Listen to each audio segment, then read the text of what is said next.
और आज जब हम सारे लोगों का एक मानसिकता बने कि हम लोग तरारी से किनको लड़ाएं, तो मैं आपको बता दूं खुल करके, ये प्रशांत जी का चयनित चेहरा नहीं है, ये हम लोगों का चयनित चेहरा है, ये हम लोगों का चयनित चेहरा है। और आपने कहा युवाओं की भागीदारी की बात, मैं युवा हूँ और हमारे ये पिताजी के तुल्य के, मैं पिताजी का साथ छोड़ दूँ। यदि मेरे पिताजी लड़ना चाह रहे हैं और हमको इच्छा कि मेरे पिताजी थल सेना में जा करके देश की सुरक्षा के लिए अपना समय गंवाया है, तो आज तरारी के धरती पर आकर के गरीबों की सेवा, गांव की सेवा और हमारे समाज की सेवा करना चाहते हैं, तो ये बेटा का धर्म बनता है कि अपने पिता का स्थान लेकर के तरारी को बदला जाए। और तरारी को बदलने का जिम्मा ये सिर्फ उन्हीं पर नहीं है। तरारी के जो आपने लिखा भी है, हमने जो स्वराज का मेरा नारा है हम लोगों का सामूहिक प्रयास, उस सामूहिक प्रयास में ये घनश्याम राय, ये कर्नल साहब, लेफ्टिनेंट साहब के साथ, और ये चुनाव तरारी को बदलने का चुनाव है। तरारी में जिस तरीके से माने का एक तरफ देखिए, मैं वहाँ से बहुत दिनों से मैं राजनीति से जुड़ा हूँ, 2 पोल पर राजनीति होती रही है। एक नेता आया मंच पर से कहा कि मुझे चुनाव जिता दे, मैं माले को बंगाल की खाड़ी में फेंक दूंगा, तो फॉरवर्ड कम्युनिटी को लगा कि मेरा इससे बड़ा कोई नेता नहीं है। दूसरा नेता आया, उसने कहा कि मैं रणवीर को उठा के बंगाल की खाड़ी में फेंक दूंगा, तो बैकवर्ड कम्युनिटी को लगा कि इससे बड़ा नेता मेरा कोई नहीं है। जबकि स्वास्थ्य की चर्चा कभी नहीं हुई, शिक्षा की चर्चा कभी नहीं हुई है, और तरारी के विकास की चर्चा कभी नहीं हुई। तरारी में वैसे लोग आकर के प्रसिद्ध समझेंगे जिनका बाहुबली का नाम पड़ता है, जिनका धनबली का नाम पड़ता है। जो बाहुबली है लोग, वो प्रत्यक्ष हो या परोक्ष हो, ऐसे लोगों को। और एक नया चीज आपको यही बता दूं तरारी के लिए, तरारी में अब बंद सवार नहीं चलने दिया जाएगा। और हम लोग किसी भी कीमत पर, हम ये भी नहीं है कि जाति और धर्म की बात वहाँ होती है, वहाँ मानवता की बात होती है। हम लोग हिम्मत होकर के तमाम लोगों के परिवर्तन की बात, सहार को बदलने की बात, तरारी को बदलने की बात, पीरे को बदलने की बात, और ये सब बदल करके हम लोग आपको एक अच्छा रिजल्ट देंगे। आपके सामने वो रिजल्ट आएगा और हम पूरी दावा के साथ कहते हैं कि हम मजबूत स्थिति में लेफ्टिनेंट साहब को रखेंगे। धन्यवाद धन्यवाद धन्यवाद। अरे यार हेलो,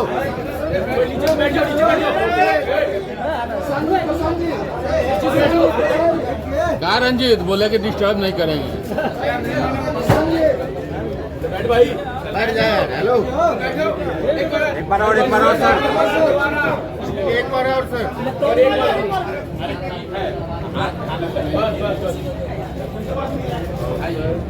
भैया नीचे कीजिए थोड़ा सा।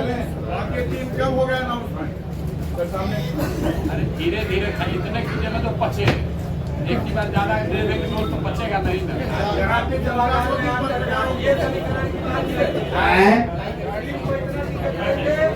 तो चारों घोषित तो होने दो भैया, समीकरण कम बनाओगे तो चारों घोषित होगा।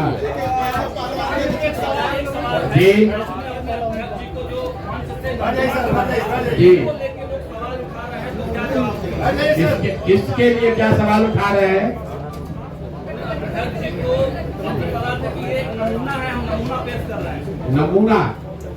नमूना जो है ये भोजपुरी का वर्ड है। अब आप ये भोजपुरी में बोला तो आपको उसमें भी दिक्कत, अंग्रेजी में बोलेंगे तो कहेंगे तो बाहर के रहते ही अंग्रेजी में बोलते हैं, हिंदी में बोल रहे हैं तो आपको हिंदी में दिक्कत हो रहा है। नमूना भोजपुरी का वर्ड है, हिंदी से उसको भ्रमित मत होइए। ऐसे व्यक्ति हैं जो चुन कर निकाले गए हैं और मन से हमने कहा ये नेतरहाट में पढ़े, हम नेतरहाट पढ़ना चाहते थे, नेतरहाट नहीं जा पाए, इतना हमारी विद्वता नहीं थी। ये आईआईटी कानपुर में गए, हम आईआईटी में नहीं पढ़े, ये आईएफएस है, हम आईएफएस नहीं है।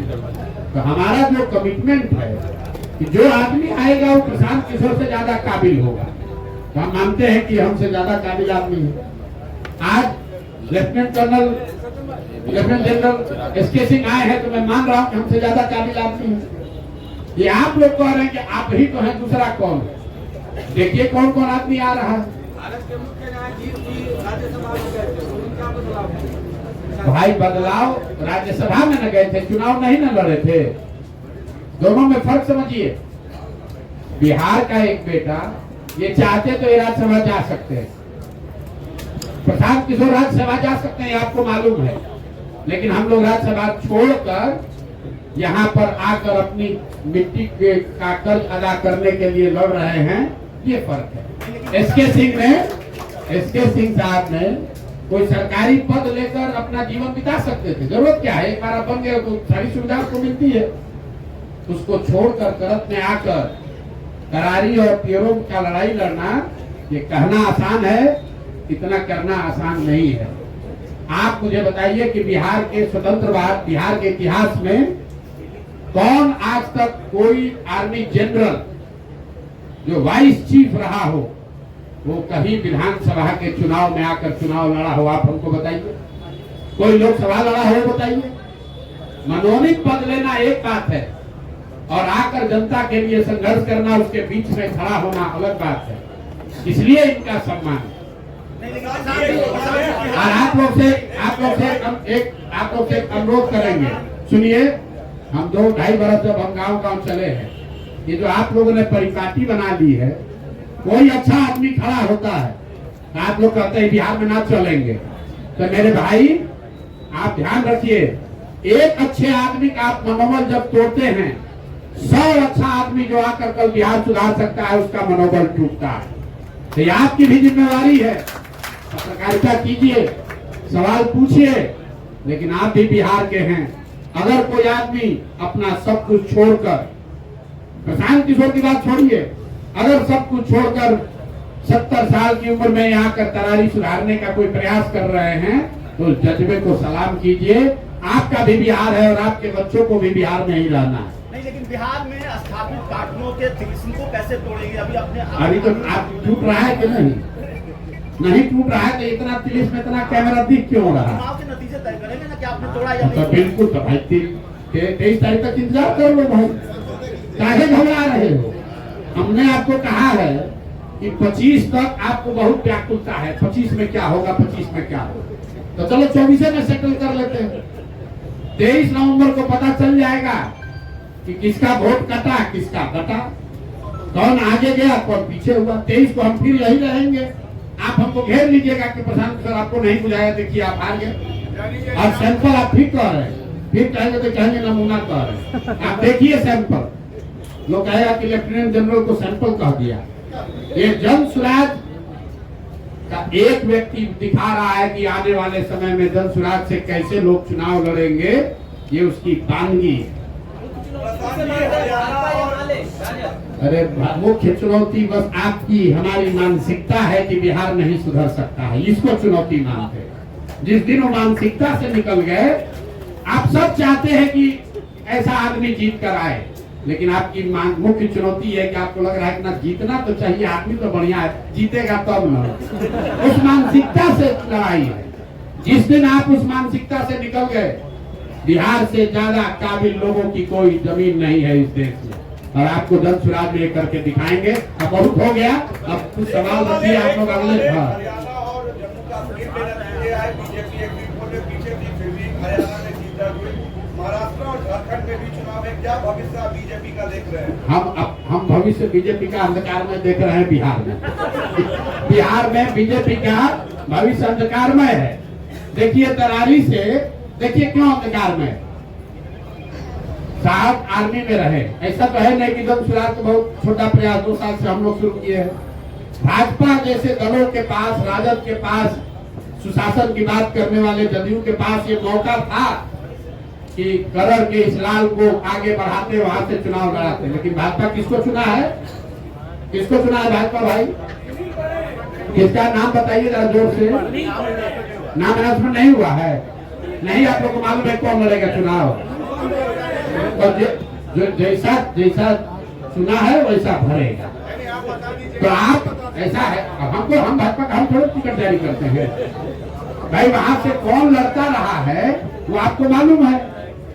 उन लोगों को देख लीजिए और जन स्वराज जिसको लड़ा रहा है उसको देख लीजिए। जीत हाथ छोड़िए, जन स्वराज जिसको तरारी से लड़ा रहा है और भाजपा जिसको लड़ा रही है, लड़ाने की चर्चा कर रही है, दोनों का भविष्य, दोनों में जो अंतर है वही जनसुराज के उजाले और भाजपा के अंधियारे में फर्क है।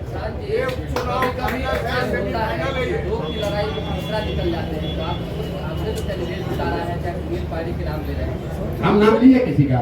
बात कर रहे हैं आपको मालूम है तो कौन भाजपा से लड़ेगा? बोलिए जोर से बोलिए, कौन भाजपा से लड़ेगा? बोलिए जोर से जरा, हम लोग को नहीं मालूम है। अरे आप बताइए ना, किसका नंबर बताइए, नाम बताइए, काहे घबरा रहे हैं? अरे हम भैया किसको फायदा, मुझे बात करें, नाम बताओगे तो लोग बताएंगे किसको फायदा। हम कहाँ बोलवा रहे हैं भाई? भाजपा ने आप लोगों से के माध्यम से खबर हुआ कि भाजपा ने अभी उम्मीदवार घोषित नहीं किया, लेकिन मैं जानता हूं कि इनकी कितनी कुवत है। ये जाति, धर्म और जातीय हिंसा, माफिया, चुनाव विनेबिलिटी के नाम पर गलत लोगों को टिकट देने से आगे बढ़ नहीं सकते हैं। वैसे ही किसी गलत आदमी को टिकट देंगे, हम लोग चुनाव हारे या जीते, गलत आदमी को टिकट नहीं देंगे। हैं? 4 सीटों पर जो चुनाव है ये 25 का सेमीफाइनल है। भैया 23 तारीख को रिजल्ट आएगा, यही सेमीफाइनल है, यही फाइनल है। जो लोग हारे तो कहानी उनका गया। ठीक है सर, जी जी, क्या ये सच है सर कि 2014 में आरा से बीजेपी आपको लड़वाना चाहती थी, आपने मना किया था? ऐसा बात नहीं है। क्या हुआ था कि मैं 2013 दिसंबर में रिटायर कर रहा हूँ। अपने स्कूल में और आरा में कुछ एक सर्विसमैन के लिए मैंने काम किया, तो उस समय मेरा पॉपुलैरिटी पीक पर था। सब लोगों ने सोचा कि मैं पॉलिटिक्स में आऊँ, लेकिन उससे पहले मेरे को appointment letter armed forces tribunal का मिल चुका था, जो कि एक हाई कोर्ट जज के बराबर है। तो मेरे को लेने नहीं लेने ऑफर ये कि कोई ही नहीं। पहला ऑफर मेरे को, मैं पब्लिकली बोल रहा हूँ, पहला पॉलिटिकल ऑफर जंग फॉर से ही मेरे को, और मैंने उसको स्वीकार किया क्योंकि मैं इनको फॉलो करता हूँ। आरजेडी से पहला ऑफर मिलता था, आप स्वीकार करते हैं? आप गजब गजब बात आप लोग करते हैं। अब आप ये चाहते हैं कि जब जनरल साहब जीत जाए तो आप लोग को आर्मी के कॉम्बैट ट्रेनिंग में बुलाया जाए, आप लोग का फिटनेस चेक करने के लिए। आप लोग ये आए हैं, जनरल साहब सारे पत्रकार लोग घेर लिए हैं, कोई अग्निवीर पर पूछ रहा है, कोई आरजेडी से। अरे भाई, आप आए हैं, ये बिहार की सेवा के लिए आए हैं, इस मिट्टी के भले के लिए आए हैं। आप लोग शुभकामना दीजिए। आपने सवाल कर लिया, अगर सवाल आपका बोली सुनने के लिए तो हम बैठे ही हुए हैं। 243 एसके सिंह कहां से लाएंगे? एक एसके सिंह कहाँ से आए? एक भारती साहब कहाँ से आए? नमस्ते साथियों, thanks for watching my video. आप लोग अपना प्यार बनाए रखिए और ज़्यादा से ज़्यादा वीडियो को family, friends and old age people के साथ शेयर करें और लास्ट में एक कमेंट करना ना भूलें। जय हिंद।